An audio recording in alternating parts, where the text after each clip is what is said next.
Hey guys, this is Ms. Pasenka. We are doing probability of multiple events today for your Monday lesson. There are different types of multiple events. So we have independent events where you see the word and, you have mutually exclusive events where you see the word or, and then you have not mutually exclusive events where you also see the word or. So here are your formulas. We are going to start with independent events, so the ones at the top. And it is going to be multiplication for those type of events because independent events are completely separate from each other. So, for example, dependent events are when the occurrence of one event affects, let me get a color here, affects how a second event can occur. Independent events are when the events do not affect each other.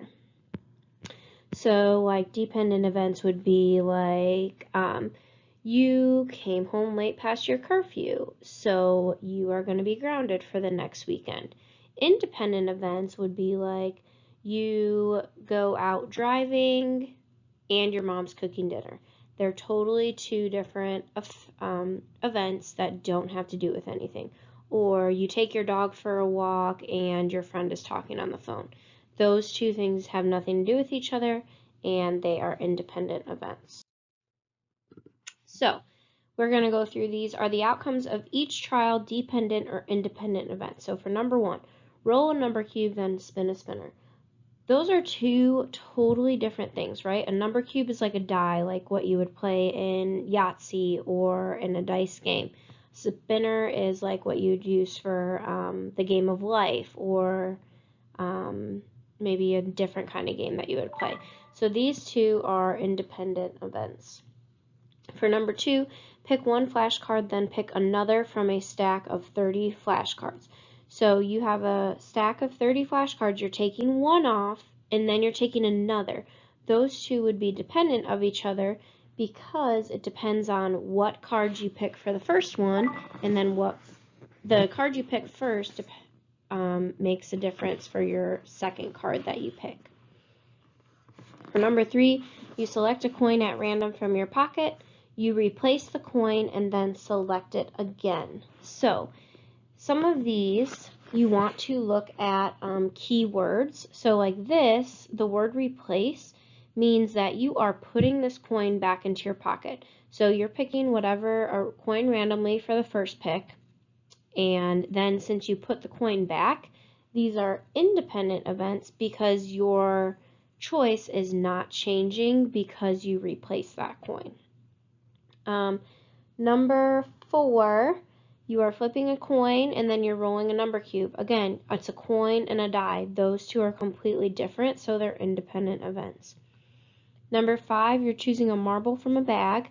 You're keeping the marble in your hand, and then you're choosing another marble from the same bag. So that word keep affects your answer. So because you are picking that marble and you're keeping it, that affects what your next marble is going to be. So these would be dependent on each other.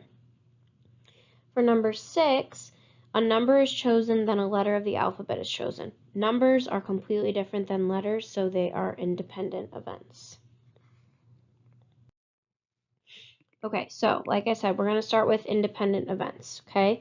So we're finding the probability of these.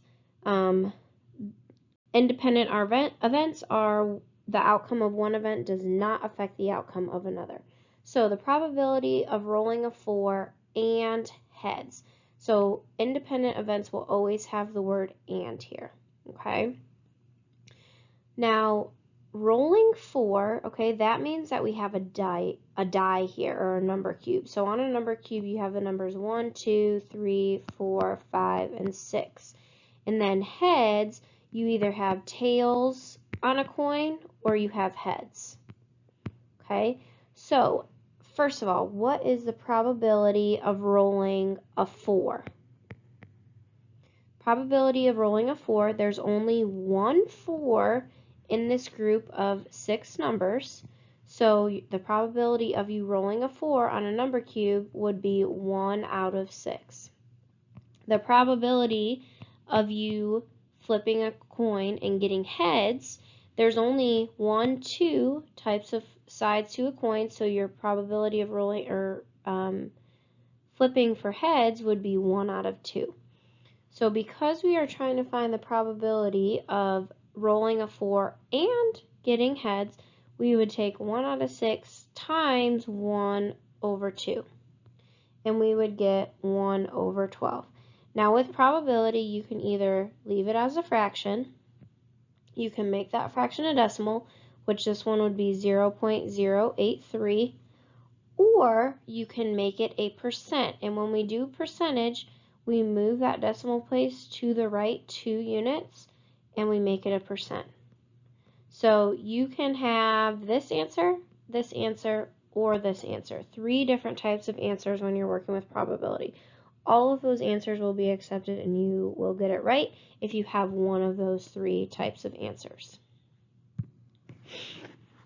Okay, so example 1, you have the 5 cards and the spinner shown. So they're giving us an ace, king, queen, jack, and a 10 of hearts.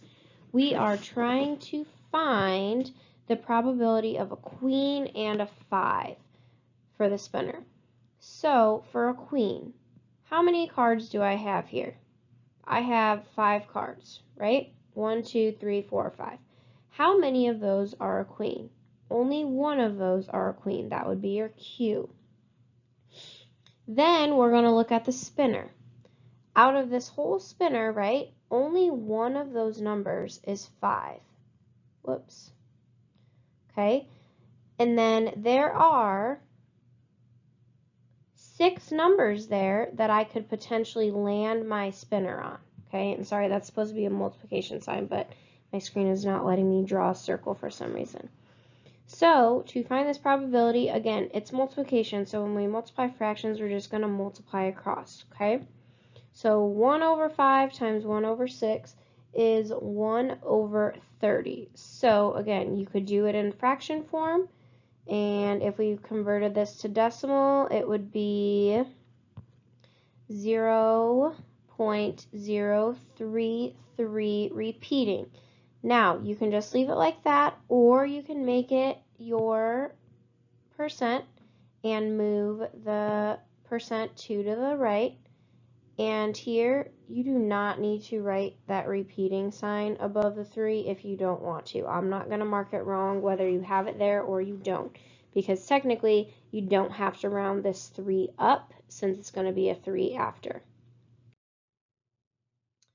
Okay, example number 2, we still have the same 5 cards in the same spinner. We are trying to find the probability of getting an ace and an even number. So look at your cards. We still have 1, 2, 3, 4, 5 cards, right? How many of those are an ace? The ace is the one that has an A with it. So we only have 1 ace in my group of cards that I have there. And because it says and, we're going to do a multiplication. Okay? Now we need to figure out my even numbers. So even numbers are 2, 4, 6, 8, 10, 12. So this spinner, we already know has, I'm going to use a different color, has 6 spots. Okay, we have 1, 2, 3, 4, 5, and 6. So out of all of those numbers, how many of those are even numbers? We got 2, we got 4, and we got 6. So there are 3 even numbers in that spinner. So again, I'm just going to multiply across. So 1 times 3 is 3, and then 5 times 6 is 30. So if we were actually in school and you left this as your answer, I would probably give you the majority of the credit, but you get like a half point off. You know that you can reduce that and divide them both by 3. And you get 1 over 10 as your simplified fraction. If you want to make it a decimal, it would be 0.1, or if you wanted to make it a percent, you'd move that guy over 2 spots, and you got to fill in the 0, so you'd have 10% as well. Okay? Example number 3, you randomly choose a dessert item and a drink. So, for example number 3, now we have a little bit more information here, okay? We have to look at our dessert items first. So between those dessert items, we have 3 cookies, 2 brownies, and 1 piece of pie. So we need to look at the total amount of desserts. So we have 3 plus 2 plus 1, which would be 6 dessert options. Then for our drinks, we either have milk, soda, or water. So there's only 3 options there, okay? And these two, the 6 and the 3, those are going to be our denominators, okay? So for this one, we have the probability of picking a brownie and milk. So we know that there are, whoops, let's use the same color there. So we know that there are 6 desserts that I can choose from, okay? Some of them are the same, though. So how many brownies do I have out of all of those desserts? I have 2 brownies out of all of the desserts. Then I have my milk. So I only have 1 choice of milk out of the 3 drink choices there. So then you're just going to multiply across. 2 times 1 is 2, 6 times 3 is 18. And then you would want to simplify. I can divide both of those by 2. So you can either have 1 over 9 as your answer, or you can make it a decimal, or you can move your decimal place over 2 to the right. And because this is repeating, this would be a 1 still, so you'd have 11.1% as another answer. Okay, so again, you can use those 3 types of answers if you'd like. Okay, going on to the you try.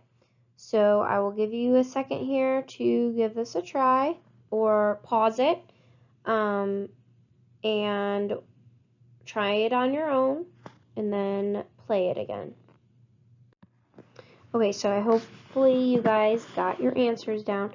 So the probability of cookies and not milk. Okay, so this one's a little bit different. We know that we have, the 6 desserts to choose from, and we have 3 drink choices. So out of all of those desserts, how many of them are cookies? We have 3 out of 6 are cookies. How many of the drink choices are not milk? So we have soda and water, that would be 2 out of the 3 are not milk. And I'm just going to put an X there because the dot is not working out for me. Sorry about that, guys. So 3 times 2 is 6. 6 times 3 is 18. And we can reduce that by dividing both the numerator and denominator by 6. And we get 1/3. So you can either leave it as a fraction, you can do a decimal, and you can also do a percent. It does not matter which one you do.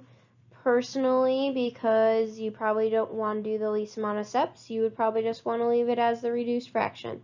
But whatever you guys want to do. Any of those 3 answers would be correct there. Okay, so now we are moving to our ORs. So we are having mutually exclusive events and not mutually exclusive events. You can look at the formulas here, and we will get into those as we go through this a little bit more. And we're going to talk about the difference between mutually exclusive and not mutually exclusive events. So, mutually exclusive events are 2 or more events that cannot happen at the same time. So like, you cannot be driving your car and riding in an airplane at the same time. Not mutually exclusive events would mean your events have overlap. So the characteristics can occur at the same time. So for example, you could be, well, this is bad and it's totally against the law, but you could be driving your car and texting. or you could be driving your car and listening to music. Those can occur at the same time. You could be eating your supper and watching TV. Those could occur at the same time. Okay? So make sure you have a good hold on the difference between these two. Sometimes I get confused on them, and I always like to go back to look at the definitions, because sometimes it can get a little tricky as to whether they're mutually exclusive or not mutually exclusive events. Okay, so we're going to start with mutually exclusive examples. So our first example over here, event A, you're getting an odd number. In event B, you're getting a 6. Can you get these two events to happen at the same time? The answer would be no, absolutely not. You have an odd number. Odd numbers are 1, 3, 5, 7, 9. 6 is not an odd number. So these cannot happen at the same time, which means it is a mutually exclusive event. Here's the other one. Draw a blue card. So here are your blue cards, right? And draw a turtle. Here's a turtle.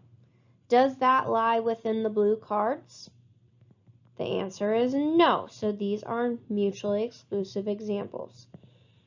I like to kind of tell my students that when you are exclusive in a relationship, like with your significant other, people that are in an exclusive relationship, they do not talk to other people. They are not dating another person, okay? They are only with that one person at the time. So, mutually exclusive events, they cannot happen at the same time. So you can't be dating two people at once. Some people might disagree with that, but that is how I like to relate it to the student world for you. Not mutually exclusive events are events that can happen at the same time. So for the first one, get a number over 4 and get an odd number. So numbers that are over 4, right, would be 5 and 6. Odd numbers, 5 is an odd number. So yes, this could potentially happen at the same time. So it is not mutually exclusive. For the next one, we have draw a blue card. So here are all my blue cards. And then drawing an octopus would be here. So yeah, they can happen at the same time, which means it's not mutually exclusive. Okay. Mutually exclusive events are events that cannot happen at the same time. You cannot date two people at the same time. It is wrong. Okay? So, determine if the following events are mutually exclusive or not. You roll a number cube and roll a 2 and a 3.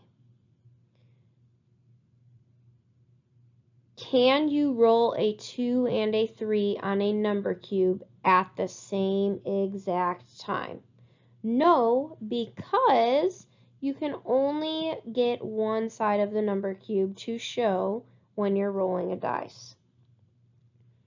Okay, number 2, you roll a number cube and roll an even number and a multiple of 3. Okay, this is where you kind of have to do a little bit of thinking. So your even numbers are 2, 4, and 6 on a number cube, because a number cube has the numbers 1, 2, 3, 4, 5, and 6. Okay. Can you roll an even number? So I have 2, 4, and 6 as my even numbers.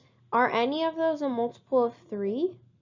Yeah, 3, 6. 6 would be a multiple of 3. So, because this can happen at the same time, it's not mutually exclusive. You select a card from a 52 card deck and you choose a red card and an even numbered card. Okay, this can be a little tricky for some of you. Hopefully some of you are learning cards while you're home on this quarantine, but Brandon and I play a lot of cards. So each card has, each deck of cards has 52 cards in it, and you have 2 reds and 2 blacks, 2 red suits and 2 black suits. So your red suits are hearts and diamonds. Couldn't think of it for a second there. Your black suits are spade. That's not a spade. That's a clover. And this is really hard to draw. And a spade. Okay. And each of those have 13 cards in them. Okay. Oops. So this is a little bit difficult for some of you that don't know cards. And each of the cards have the numbers 2 through 10, and then they have a jack, queen, king, and ace. Okay, so you'd have, for your even numbers, you'd have the numbers, let me get a different color. You'd have 2, 4, 6, 8, and 10 as your even numbers. Okay, now, can you pick a red card? So again, I told you that all of the suits have the numbers 2 through 10. Can you pick a red card and an even numbered card? The answer is yes, you can.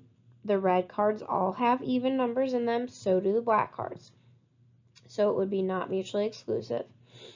Number 4, you select a card from a 52 card deck and you choose a red card and a black card. Okay, so again, look back at our cards here. Can I choose a red card and a black card at the same time? The answer is no, because red cards and black cards are completely different. You cannot have both colors on one card. Okay?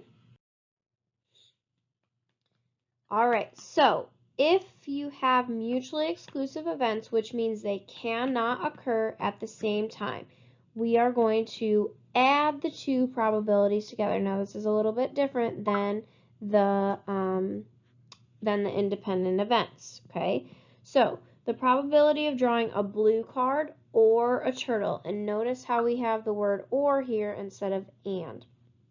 So the probability of drawing a blue card. Okay, we have 1, 2, 3 blue cards. Okay, now this is where it gets a little tricky for some of you.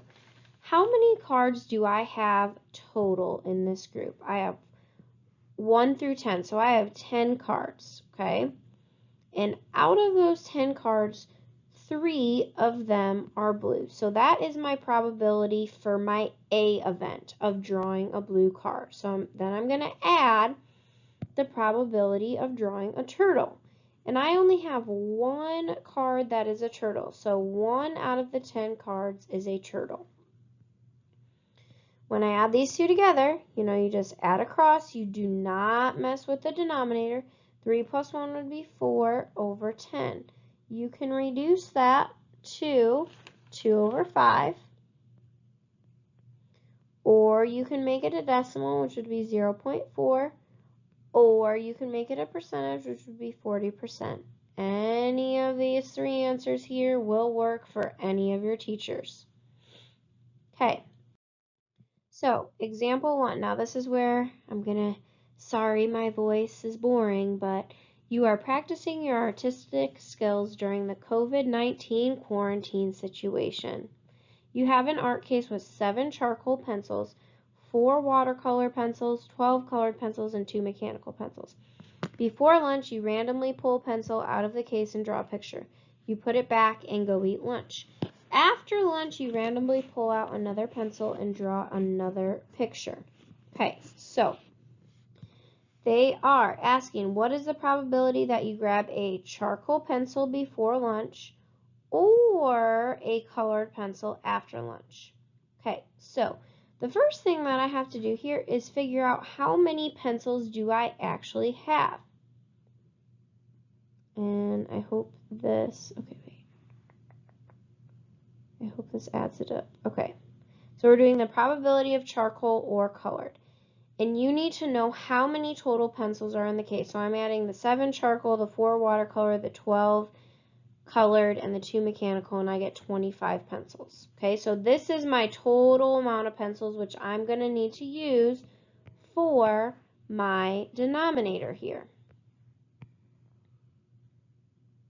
Okay, and because it says that I put it back and go eat lunch, both of my denominators here are going to be 25. It would be different if it said you take your colored pencil and you lose it on your way to lunch. We would then make this denominator 24 because we no longer have that other that other colored pencil. Okay? So let me put that 25 back there. All right, so the probability of a charcoal colored pencil. You cannot pick a charcoal pencil and a colored pencil at the same time. It's either charcoal or it's colored pencil. You cannot have the same one in one pick. So the probability of picking a charcoal, there are 7 charcoal pencils and there are 12 colored pencils. So again, we're just going to add this across. 7 plus 12 is 19 over 25. And then if I make it a decimal, it's 0.76. If I make it a fraction, it's 76%. So you have a pretty good chance of picking a charcoal or a colored pencil from the case. Example number 2. Students in band must choose one instrument to play for the marching season. The band has 36% play brass, 52 play woodwinds, and 12 are percussionists.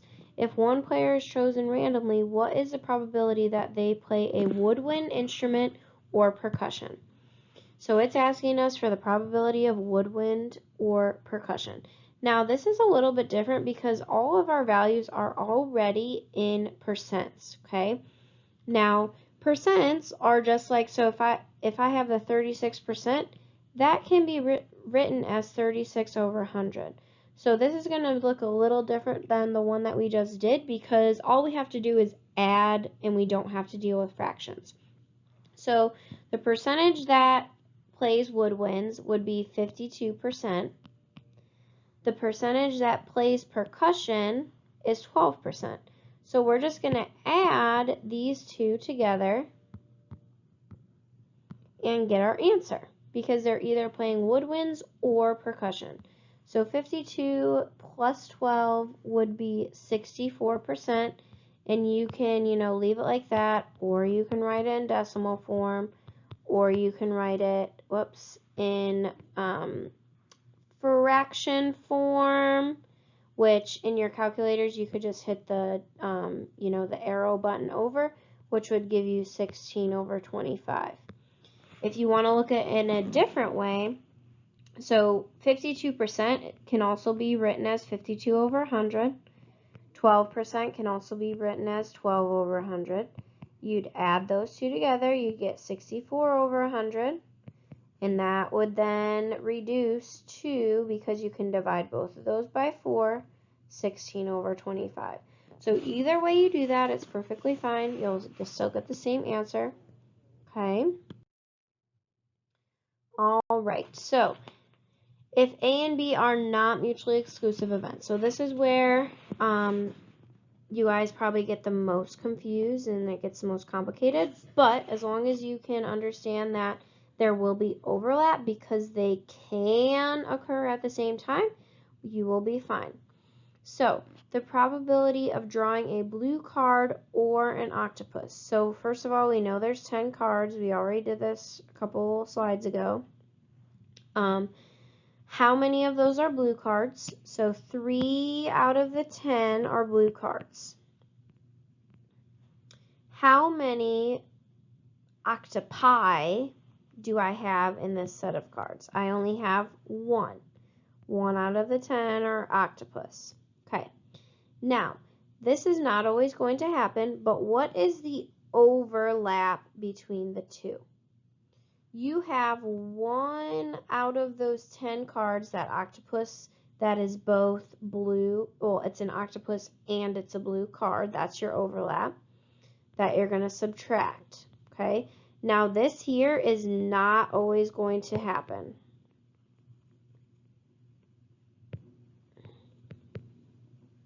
Because your overlap is not always going to be exact like this. Okay, and you'll see that in the next couple of slides here. So if I add these across this way, just on the top, 3 plus 1 is 4. 4 minus 1 would be 3, and my answer would be 3 over 10.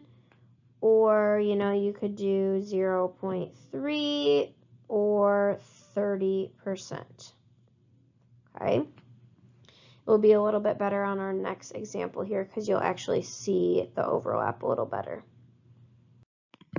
Okay, so example number 1, you are practicing your artistic skills. Okay, again, same situation. You have an art case with 8 red ink pens, 4 blue ink, 3 red markers, 5 green markers, 2 green colored pencils, and 6 blue colored pencils. Okay, so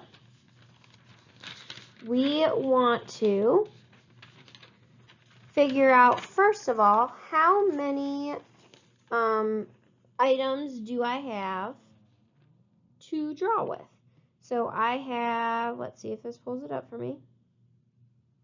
Well, first of all, without looking, you grab a utensil to write with.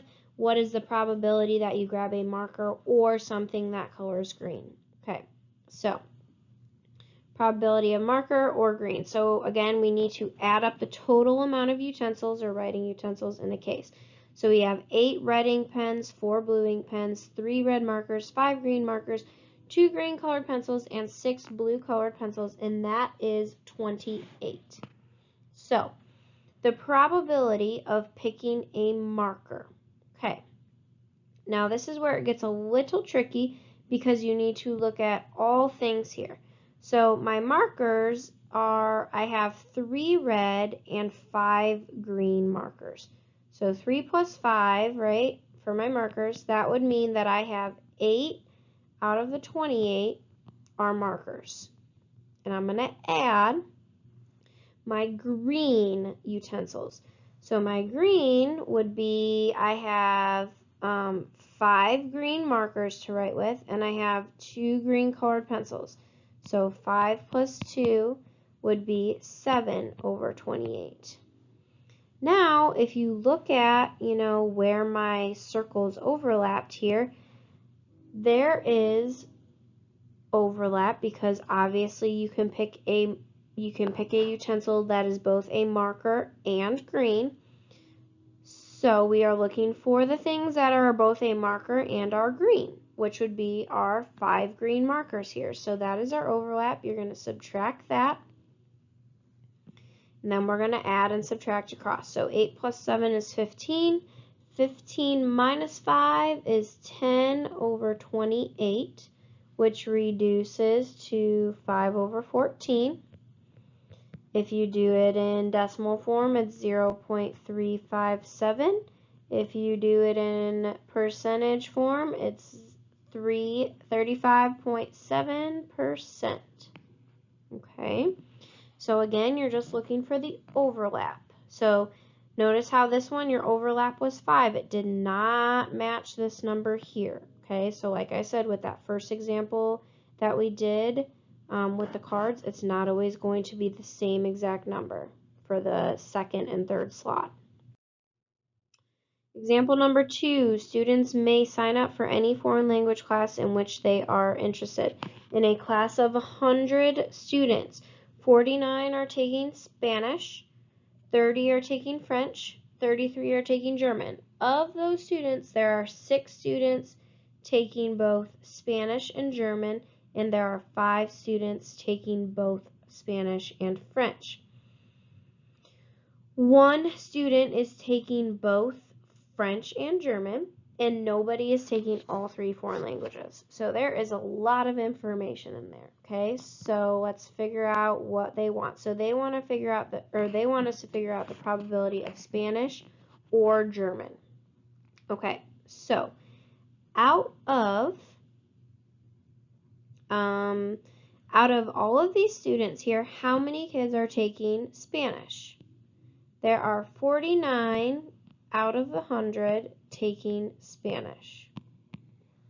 Then we want to figure out how many are taking German. So 33 students are taking German. 33 out of those 100 students are taking German.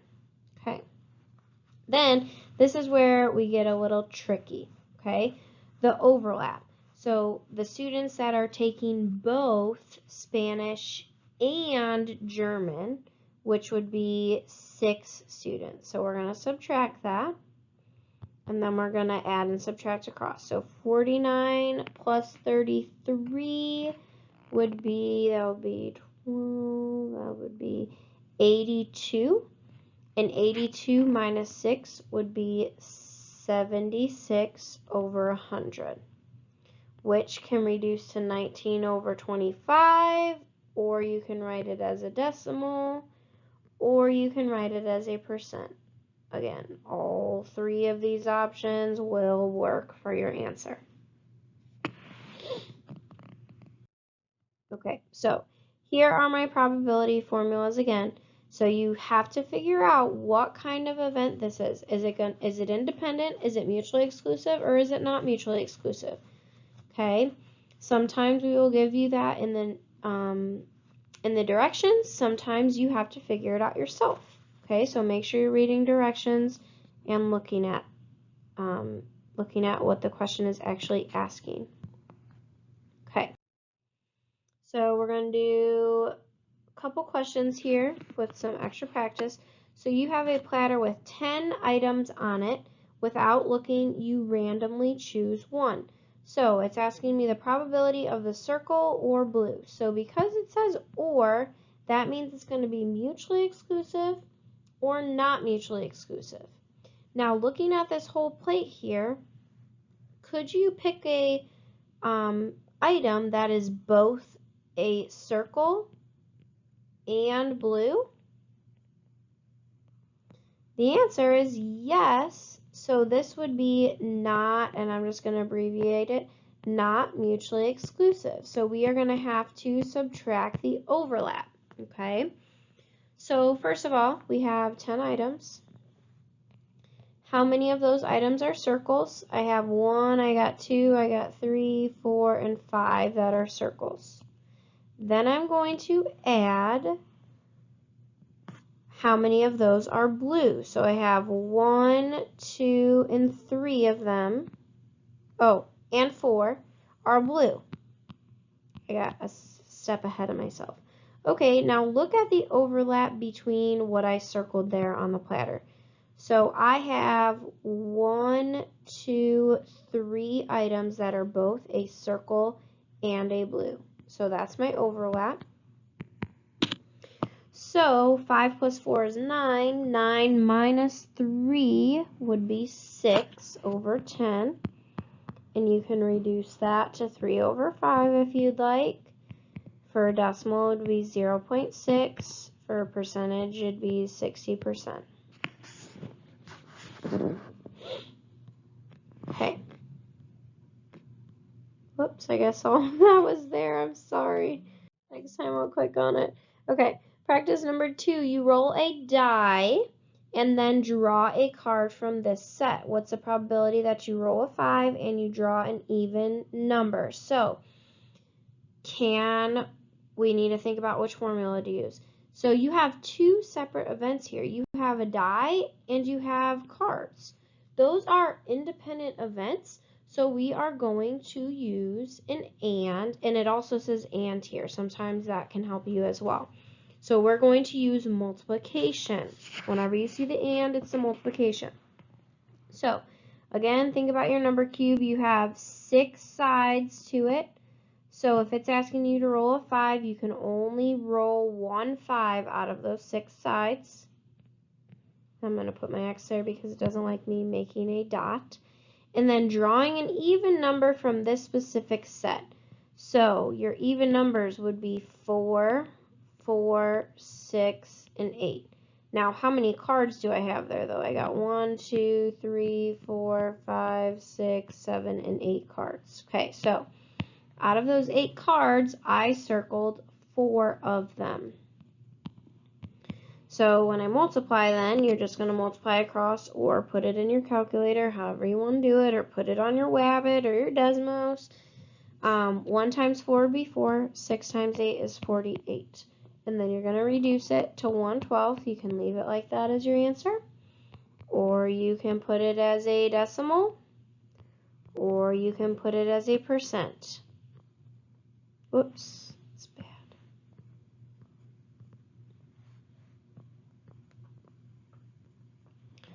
Okay. Practice number 3, you have a platter with 10 items on it. So this is the one, like we just used this, probability of it being a green or a triangle. So you need to look at your platter. Can you get a piece that is both green and a triangle? If you're looking at your platter here, the answer would be no.